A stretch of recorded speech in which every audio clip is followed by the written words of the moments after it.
Let's see what the stew has for us today. Welcome to the Gnomecast, Gnome Stew's tabletop gaming advice podcast. Here we talk with the other gnomes about gaming things to avoid becoming part of the stew, so I guess we'd better be good. This episode is brought to you by awesome Patreon backers like the jaunty Jennifer Kathleen, the Kathleen Halpern, and the salacious Sam G. Today we have myself, Ange, along with Jared and Senda, and we're going to talk about those moments of absolute magic that happen in our games and keep us all coming back to the table, and what we as GMs can do to help those moments happen. Now, before we dive into that main topic, let's ask our get to know a gnome question. And I have a feeling this is going to be the same for most of us, but how soon after your first RPG session did you realize you were hooked for life? Senda, I'm going to start with you. Yeah, it's interesting the way that you asked that question, because you asked after the session, like that it was supposed to be over, and then I realized... Which I just don't think is actually accurate. It was probably, I don't know, it was somewhere, the moment we got past the part where I was like, what do I do with these numbers? And people shoving dice at me. I remember that I leapt up on a couch and sang a song. In your very first session? It was probably already hooked at that point. I had some medieval shanties just hanging around in my head for no reason, just waiting anyway. Jared, you should also answer the question. I think I will. Yeah, I mean, the funny thing is it probably wasn't after I played either, because I stole my D&D basic set from my sister, who got it, but didn't have time to read through it, and I felt so bad that it was just sitting there on the shelf, so I figured it should be in my room on the shelf. It needs attention. And because I wanted it more, I took it.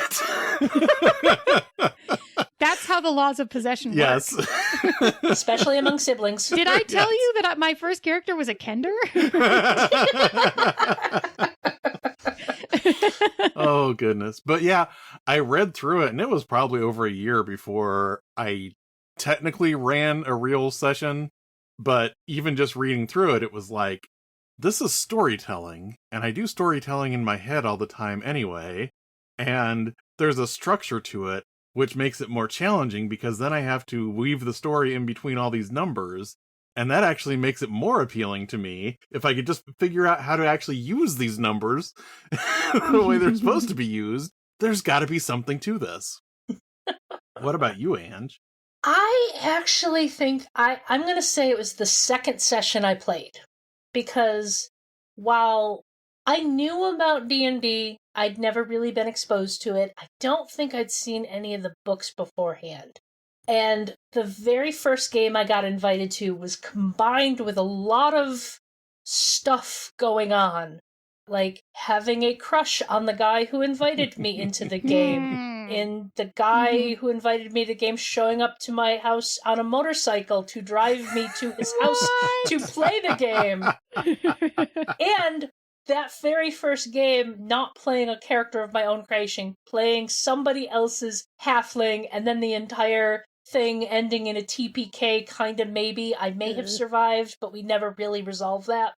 So it wasn't until the second session where I actually made my own character and got to play. And I think by the time that second session happened, a lot of the extra that was part of that first session had kind of settled into this is level 0. This is normal now. Sure. And that second character, immediately, I went home and drew pictures of her and decided what her outfit looked like. I didn't show these to anybody, but I drew pictures of my character. I had a comic. I literally had a comic. It was called The Seventh Floor because I lived on the 7th floor of the dorms along with everyone else who played the game. And in this comic, I drew us both as our normal selves, but then also jokingly, acting as our characters, but, in the dorm. Anyway, oh my God. When you were saying that, Ange, I was just about to ask if you had seen Turning Red yet, so... Yes. God, I haven't seen it yet. No spoilers. I really want to, but I have to watch it with my kiddo. No spoilers. Just something that she said reminded me of that. Anyone who says that movie is not representative of teenage girls has never been a teenage girl. I am so excited to see it. I loved it, and I did I promise that I would watch it with my child, so I'm not allowed to watch it by myself. Anyway. So let's get into our main topic. Because otherwise we're just going to end up talking about Turning Red without trying to spoil Senda. Or we'll keep talking about our gamer initiation stories, which is sort of like a whole other thing, but it's the kind of thing you can have as a conversation, but nobody really is interested in listening to. So on that main topic, we thought it would be fun to talk about some of those amazing magical moments that happen in gaming that nobody could have planned for, but keep us all coming back to the table. Now, to be fair, you cannot force these moments. They cannot be forced. You cannot, as a GM, decide this session is going to be monumentous and everyone's going to love it. No, you can't do that. But we as GMs can do things to help leave room for them to happen and enjoy the ride when they do occur. So this time I'm going to start with Jared. And Jared, why don't you tell us about one of those magical moments that has happened in your gaming history? Okay, so I think I'm going to lead this one off talking about a Monster of the Week game that I ran for a convention because I so loved how this unfolded. We had everyone at the table doing their, making up their characters, and I had stretched out and let up to 8 people play, which is a lot for Monster of the Week. But it is. After a while, connecting 8 people started looking at these things and going, most of these connections are like, we're down to relatives now, and we don't want this to be like a family of, 8 hunters that showed up that are all, interrelated. And 8 hunter brothers showing up for 8 hunter wives. Then they're going to do a musical. 7 monsters for 7 brothers. yes, there you go. It's a supernatural prequel. But but the what ended up happening there was people on their own kind of figured out, okay, if I'm related to this person, but we could know about these people. And what ended up happening is we ended up with like 3 groups that were essentially people from 3 different monster hunting shows. Okay, that's amazing. That all kind of knew each other. So you had the FBI agent and the government people that were kind of like from the X-Files type show. And then you had the badass brothers that were kind of like the supernatural ones. And then we had the chosen one and her cousin that were like from Buffy. And what turned out so good about this was tracking down the monster ended up being kind of the B plot, but it was fine because it was each one of them going through their normal procedure and how that procedure stepped on the toes of the other people the way they normally did it. Because, the chosen one is just like, I'm going to go out and call them out and then we'll have a fight one-on-one because I'm the chosen one. That's how it's supposed to happen. And, then the brothers are trying to be all sneaky and sneak around, and the government types are just, calling government agencies, and they're like, what are you doing? We don't talk to cops. We lie to cops. And it was so great because in the end, they were hunting down, there was a cabin in the woods mimic. And they ended up hunting it down, but it was still so much more memorable, just the 3 groups of hunters from different paradigms trying to work together. And a lot of that was just in, talking about how they were all going to be connected at the beginning of the session, not trying to force them to say, oh, you're all like super elite government types, or you're all this, just kind of hearing what the players were saying their connections were going to be. And then when somebody said, heck, we should just, all be from different TV shows, and saying, yes, you should run with that, and encouraging that when somebody has an idea like that, is what really helped to facilitate that to come about. When I started talking, proposing this topic, one of the things I thought of is the conceit that comes from most Powered by the Apocalypse games, of which Monster of the Week is one, to be a fan of the characters. Mm-hmm. And I think part of that is allowing the players to have room to come up with ways to fit their ideas into the scenario. Now, you can always have situations where you have somebody off in left field doing their own thing, like the time I played Masks and we had a guy playing Zack Snyder's Murderverse while the rest of us were playing Young Justice. But a lot of times, if you work with what the players are giving you, it creates those moments that you as a GM could have never planned for. Mm-hmm. So to me, I actually think, and this is just, and I think this goes to your point about not being able to plan for them, the most magical moments in pretty much every game I've ever played in have all been moments of improv. Mm-hmm. And I think, so I want to tell a story because it's really good and I like telling gaming stories, even though people don't like listening to them. Whatever. Captive audience. I like listening to them. But the thing that I will say, and this isn't even a game that I was running, it just happens to be the most recent example of game magic that I have personally participated in. And so it's the easiest to describe because it happened like a month ago, right? It didn't happen very long ago. But I think the key is, and it definitely happened in this scenario that let us run with this and turn it into the magic that it turned into, is that when something, I was actually the player who initiated. That feels really unhumble to say, but I think that's kind of what happened. So I was the player who initiated sort of this offbeat, weird, like, oh, here's my weird way to solve this problem. And it turned into this magical moment of absolute hilarity. It was a hilarious, magical moment. They're not always hilarious. Sometimes they're ooey or awe or whatever. This one was hilarious. And it turned into that because even though it was somewhat illogical and I just happened to start making up facts about the world that we were in and about the NPC that I was currently in a scene with, because the GM didn't turn to me and say, oh, no, that's not true, right? Because he said, yes, and instead of saying no, we went to this magical place. Now I'm going to tell you the story. It brings me such delight. I've talked about it a couple times before because it was really magical. So we are currently playing not Monster of the Week, but Monster Hearts 2. Different monster game. I'm playing the Fae, and I have a problem with doors, as in I can't control when a door that I go through might take me to the Fae instead of where I expected it to take me in the human realm, right? And it turns out that my cousin has been, frankly, fucking with me and, like, yanking me into the Fae realm when I open doors at random, so that's on him. But he's in this story, which is why I mention it. So he yanks me through into the Fae so that I can go have a conversation with him. And he's trying to basically drive a bargain, like get a promise from me, because the Fae in Monster Hearts, that playbook is all about promises, right? So for me, this is a game about promises. I don't want to give him a promise because I don't want to be beholden to him in that way because, I mean, as a character, I don't. As a player, I totally would have gone along with that and then seen what had happened. But so my, like, poor little Fae has just gotten yanked out of the cast party for the bondage version of Macbeth that we're putting on at the community college. And so she's like, but all she's got in her pocket is, like, a bag of gummy worms that were part of the food that she was bringing to the party because she's the stage manager.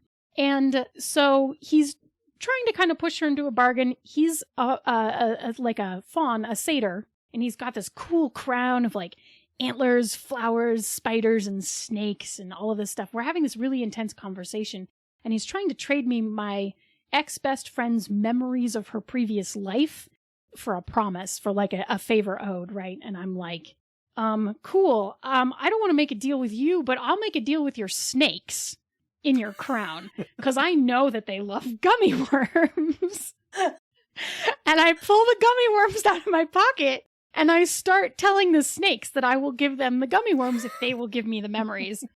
And at that moment, this is where the magic happened.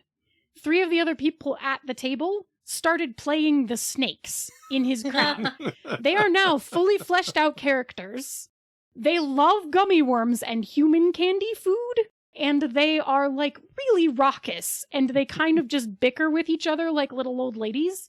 We spent probably about 15 to 20 minutes with the snakes until the GM was laughing so hard, he was like, whatever, you can have it. Just stop. Give them the gummy worms. Whatever. So the magical moment is we turned an NPC's non-sentient pets into sentient characters in the game.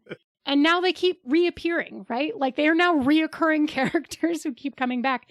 And they love candy. And they're bribable, apparently. So I can now make my cousin do anything because he has a bribable snakehead. I think that you know, you bring up the point of the players latching on to NPCs even if the GM didn't plan on that. Right. I was telling Jared not too long ago a story about I threw a typical bar brawl fight of some thugs trying to shake down my PC's bartender friend for some money, and they had an ogre with them as basically the muscle. And the players cast some sort of spell on the ogre that caused fear and despair, and so I just said the ogre broke down in tears, which made all of the players feel sorry for the ogre. So they didn't kill the ogre in the fight, and they basically, when he got arrested, went to the city guard, bailed him out of jail, and got him a job at the tavern, working as a bouncer, being paid for in cookies. Amazing. And, like, to this day, the players still talk fondly about Debris, Redley, and Mabel, the 3 characters that work at that tavern. And, like, yeah. I never planned on Debris being a character, but there he is, working for cookies. Mm-hmm. So, to bring it back to what you can do, I think even as a GM, you can't predict that it's going to happen, and you have to leave space for it to happen because you are that person who's in control of the world, right? But I think the thing that Ange and I just both accidentally also hit on is that as the other players at the table, you also have the opportunity to engage and support like those moments, right? I think there's, probably a discussion about spotlight and sharing spotlight to make sure that you're not jumping in and stepping on someone's toes. But I think there's definitely a space as a player as well as a GM to be able to say yes and to bring more, right?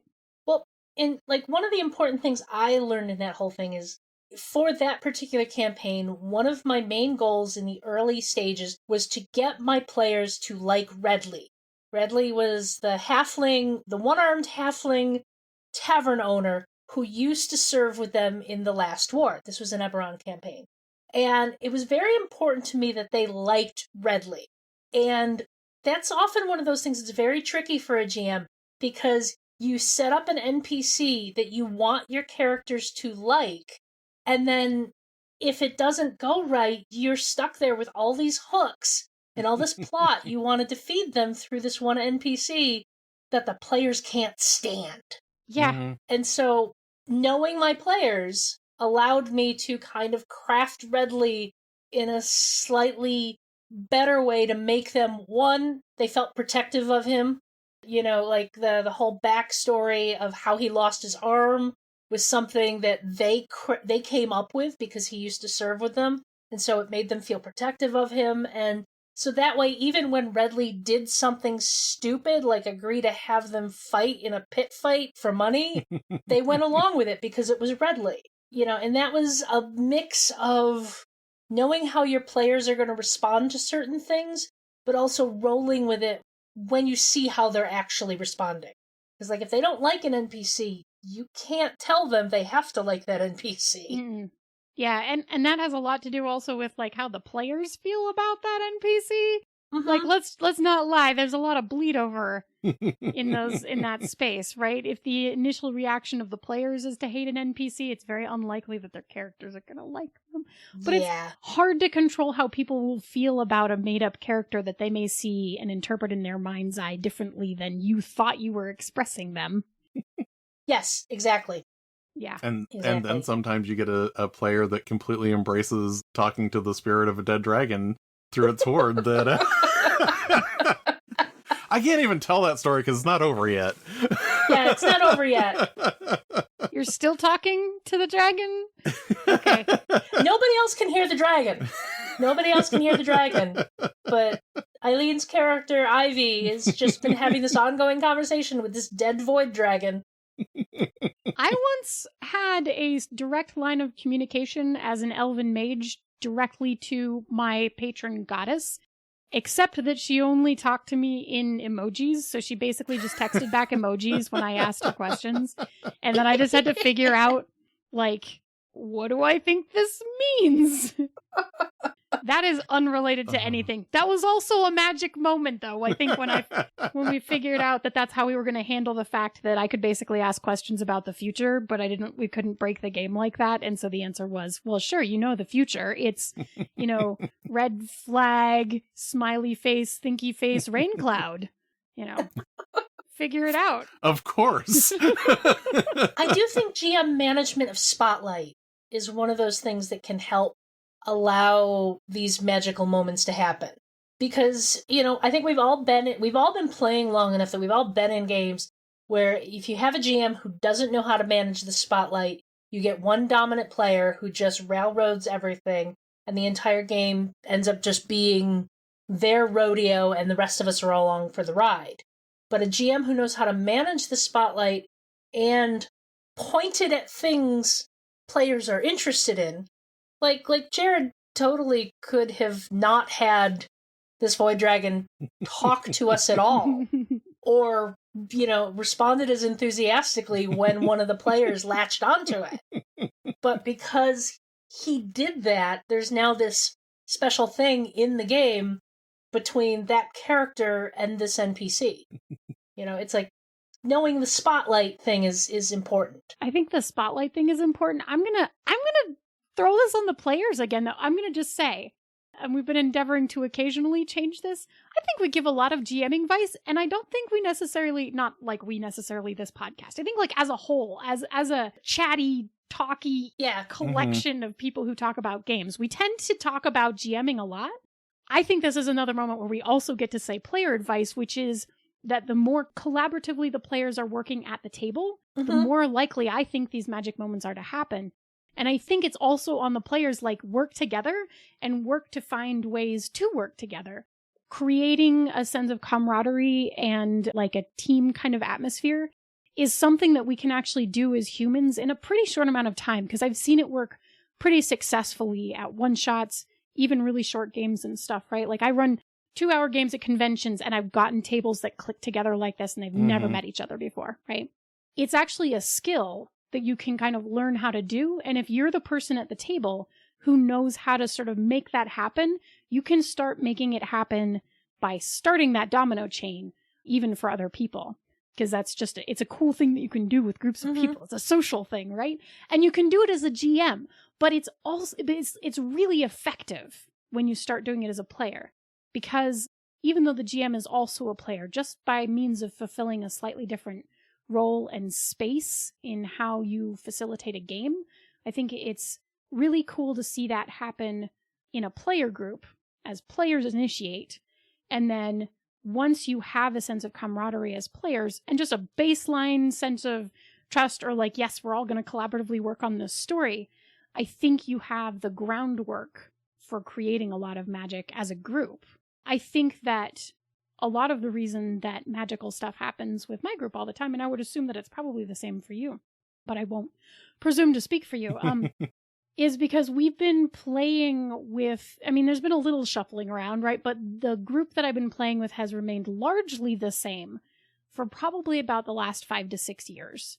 And we have had some like magical moments, and we're all GMs. And what that means is that when we sit down at the table, we all have that thing going on in the back of your head where you're like, where does the story go from here? And what is the most interesting choice that I can make as my character to keep things interesting and keep things going? To not be in the middle of the scene and then say, no, that's not what happens, or whatever. Right. And no is certainly a safety tool. But I think when it's not a safety issue, it's usually more fun to say yes. So it's also then on the players to say yes. And can I say this? Because apparently this is the direction that I'm going in. This was not my plan, but I've been apparently leading into it. So Karen 12's book, Improv for Gamers 2, the second edition, Improv for Gamers, is currently on Gamefound right now. And if you are interested in learning more improv stuff, in doing more teamwork, creating things as a player or as a GM, because it is such a good tool for starting these conversations and creating the atmosphere in which magical things happen at your table. I mean, it's certainly not the only way, right? Like, these things happen organically, but if you want to give them like a kickstart, then it is obviously my opinion, as I've been going down this path, that using a lot of the tenets of improv is one way to get there. And Improv for Gamers is a book specifically for you as a gamer to help you get better at improv things like working together as a team collaboratively, etc., etc., etc., and making interesting choices. And I might be in it for like 2 sentences. Y'all are going to hear this in the middle of the campaign when they probably really need a boost because there's like that dead middle bit. It is on Gamefound, not on Kickstarter. So this is also the first thing I've ever backed on Gamefound, and it's the first one they've ever done on Gamefound. You should probably go check it out because we all want to know if the platform works. We'll make sure there's a link in the show notes. It's going to be really cool. They did a bunch of things, and they also expanded into, like, a lot of people, myself sometimes included, are still playing digitally because things changed a lot in the last couple of years. And one of the things that's really cool about the second edition is that you can get a digital, like, pack of stuff for Roll20 so that you can do some of these, like, still digitally, which sometimes it's hard to do improv games digitally. So, yeah. Anyway... / advertisement. We can leave the part. Well, I was going to say, as a segue from that, when I reviewed the original one, Right. one of the things that Cool. one of the things that they brought up that I think is very germane to this discussion is when people do things that are kind of over the top or out there that are actually, you know, when they get caught up in their emotions, so they do a thing. They're not looking and saying, I have this % chance to hit, so that's what I'm going to do. But instead, they're like, I am so angry at that guy, I am going to, like, throw a rock at their head. Eat him. Yeah. When they get into that kind of emotional feeling, people are vulnerable when they are that emotional. And one of the things that you can do to shut people down is to make them feel like somehow that emotion was wrong. Like, you shouldn't be getting that into the story that way. That's silly. And that's one of those important things for the magic to happen, is to not shut down, as long as it's not a dangerous emotion, as long as it's not, causing harm to anyone else. If someone is getting into playing their character and they're excited and they're really rolling with it, especially if you're the GM, you kind of set the tone for the table. And if you kind of roll your eyes and act like, oh, this person, why are they going this far over the top? You're going to spread that to the rest of the table, and they're all going to think, yeah, why would they do this? This is kind of silly. And that's not what you want to do. That's one of those things that you can do to get out of the way. If you're going to laugh at somebody that is going over the top, let them know you're laughing because you're getting joy out of what they're doing, or because you're empathetic with the character if they're being silly, not because you think they are being foolish. Right. Yeah, I think that's really key. And I think, speaking as someone who has no shame and will sit down at a con table and then be that person, partially because I want to, like, it's something that you can do both as a player and as a GM to specifically set the tone, if you are comfortable doing it, is to play the amount of emotion and role play that you would like to see from others, and then let them meet you there, or go past that, or not, as they are comfortable. But as a GM, I think especially you have the opportunity to set that kind of expectation by doing it yourself, which is a whole separate conversation potentially. But it again leaves then the space for the creativity and the yes and moments that you hope for and want to have at your table when the magic happens. It's just so cool. Players come up with the coolest ideas that you will never come up with. Yeah. I was running a masks game at the last Gen Con I went to, which I want to say was 2017. I had a table full of strangers, didn't know anybody there. They had created a bunch of kids who all had decent links to each other. And as we played, it ended up being a scenario that involved legacy characters, like older characters who had retired from superheroing and had these artifacts that were being stolen by somebody. And in the end, it turned out that the person stealing the artifacts was trying to combine them to get enough power to open this gate to another dimension to allow this invasion force to come through.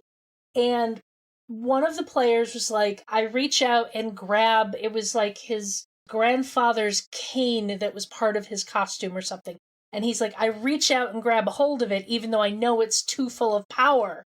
At which point the next person goes, I'll grab his hand and help him. Oh man, yes. And like everyone just started getting so excited and so into it. And just like in Guardians of the Galaxy, they defeated evil by holding hands and friendship. It's awesome. And like, this is nothing I could have planned. This was just letting the players throw their spin, like taking the things the players give you, making them important, and then letting them figure out the way to solve this and be awesome. I think that's one of the keys is let your players' characters be awesome. You know, and that's for traditional games. And going back to what Jared and Senda were just saying, let the players and the characters have the emotions that are relevant to the scene they're in. This is all actually making me also think of, and do you remember when we played Masks on She's a Super Geek? Oh, I love that episode. Oh, yes. It's really I love good. that episode the so most much. magical thing, and I was not involved in this in the slightest. Right? I was the only player who was not involved in this. I have tried to figure out for years how we managed to set up a perfect, like, 3 repetition of, It was so like, good. I know you think you're ready for I this. know you think you're ready but for this, but you're not. You need to stay here, stay safe, right? Like, I don't even, and every time it happened, in every situation, it was like such a clear example of like how as teenage superheroes we were trying to emulate who we thought we should be, and like all of these like cool bits and pieces that I don't know if we were thinking about it while we were playing it, but because it followed a very specific story structure accidentally, it ended up being really beautiful. It's one of my favorite episodes I think we've ever recorded, because it completely unplanned ended up following, like I said, a really specific story structure. But like, there's no way you can plan for that. No. As a GM. And it was, initially started with me having Katana, the NPC, tell the kids to stay and be safe, knowing that the players are never going to allow that to happen. We were not going to do that. No. And then Andy and Emily both at later points had their characters say it to NPCs that they were protective of. So good. And I'm just like, so delightful. Anyway, that was a fantastic game. By the way. Just in case you were wondering, I still think about it. Anyway. I think I sent the link of that. I never heard if he actually listened to it, but I sent the link of that to my dad going, if you ever want to know what I actually do. Here it is. Just slide it across the table. Yeah. Anyway, so I mean, that's one of those, it's another one of those just instances of like, I guess be open to the possibilities. Is the real advice we're giving tonight? Yeah, I think so. Open to the possibilities of the universe, man. Like, ride the vibe. And I mean, this goes for both GMs and players. Yeah. It's like, be open to the possibilities. Yeah. Like, one of my all-time favorite character friendships was Jared's Furbolg and my Tabaxi in John Arcadian's Storm Giants game. And it's like, we didn't really, we're just like, he's like, oh, your character's adorable, I'm going to protect her. And like, from there, it's like, just these two characters have this really strong friendship that just made the game so much more. And it's like, this was nothing that was like planned. This is just something that we as two players are like, okay, this is cool, let's go with it. Like, so you as GMs or players, ride the vibe, man. Ride the vibe, man. Just feel that, it. That and our Goblin Ranger redefining what mountains were ever since. I thought these were mountains. I mean, I'm 4 feet tall, so obviously any hill is going to look like... Oh my goodness. So I think we've covered the topic pretty well. I mean, we could obviously go on for ages about this. Are there any last things you want to say about letting magic happen in your games? Yeah, no, I think the last thing to say about it is, like, let the magic happen. That's it. Like, that's literally, like, let it happen. Don't be the roadblock that is the reason that it doesn't happen. Yeah. Get out of the way. Just let it happen. As soon as you realize that the droid in your Star Wars game at the Senate hearing is reenacting Tom Cruise's speech from A Few Good Men, but is projecting it on a screen because it's an astromech droid that can't talk, roll with it. Uh-huh. Just roll with it. You just gotta do it. I think that's good. I think we've covered this topic really well. So let's get into our outro. This show is funded by the Gnome Stew Patreon. You too can be a Patreon backer by following the Patreon link on the Gnome Stew website to the Gnome Stew Patreon. This ad is brought to you by The Moment Bottle. You know that song that talks about saving time in a bottle that made for a fantastic speedster scene in an X-Men movie? Well, we've got that bottle here for you, and you can save any magical moment you want. Emotional resonance not guaranteed, as time and distance may change perspective on these things. Your mileage may vary. If you're enjoying the Gnomecast, you'll probably like many of the other Misdirected Mark shows. Here's one to check out.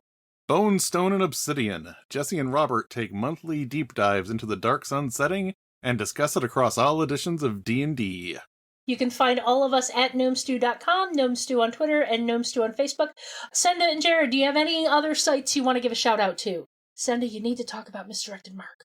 I need to talk about. I wanted to talk about Improv for Gamers again. You already talked about it. Yeah, I know, but you should probably go back and it's going to be really good. It's going to be really cool. It's on Gamefound. We'll put a thing in the show notes in case you forgot me talking about Improv for Gamers 2 again. You should just not forget about that. Anyway, you can catch a whole bunch more shows, not even just Bone, Stone, and Obsidian, on the Misdirected Mark Network, including Pandas Talking Games, another show where you can hear me talk a lot and be rather silly with Phil Vecchione, another gnome. It's cool. We do that thing. He was on last week's episode. Yeah. Someday we're going to be on an episode together, and it's going to be weird. Like, you're going to be like, okay, it's Pandas Talking and Gnomes. It's like, I think I've purposefully avoided putting you two together in an episode because I feel like I'd be stealing. It's just like it's a crossover episode. If we do that, then I want the audio too. I'll just put it on my feed. It's fine. Double dipping. It's fine. We did it with BXP a while ago. We need to do it with them again. Anyway, sorry, Jared. Do you have a place that you want to talk about? It's okay. You should talk about your place. Sure. What do I know? JR.com is the other place where I post reviews. So go there. And that's it. Yay. And what about you?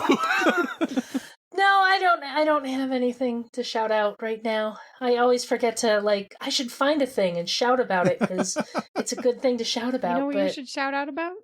Improv for Gamers 2. It's on Gamefound right now. So if you don't take your promo space, yeah, then I'll take it for you. She's just going to move in and take your promo space. And on that note, do you think we had enough magic to avoid becoming part of the stew this week? Yes. And also...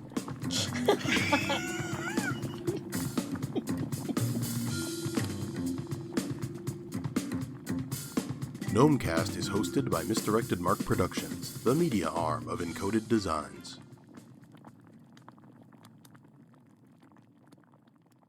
As long as Rob doesn't yell at me for my levels being bad, I'm like, Rawr, your levels are so bad!